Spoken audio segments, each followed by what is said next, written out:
شمر امان نامه به دست به لشکر حسین نزدیک شد. فریاد زد: فرزندان خواهر من عبدالله، جعفر، عثمان و عباس، کجا هستید؟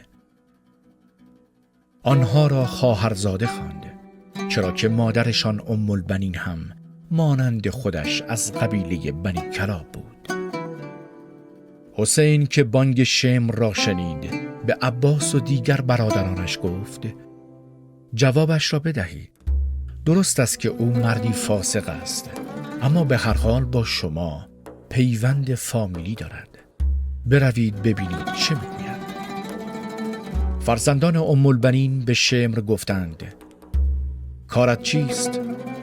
شمر گفت: ای فرزندان خواهر من، شماها در امان هستید. از لشکر برادر خود حسین بیرون بیایید و از او کنارگیری کنید. برایتان امان نامه آوردم که کسی به شما آسیب نرساند.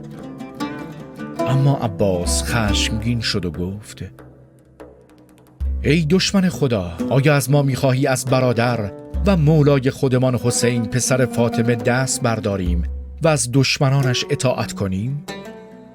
آیا ما را امان میدهی و پسر رسول خدا در امان نیست؟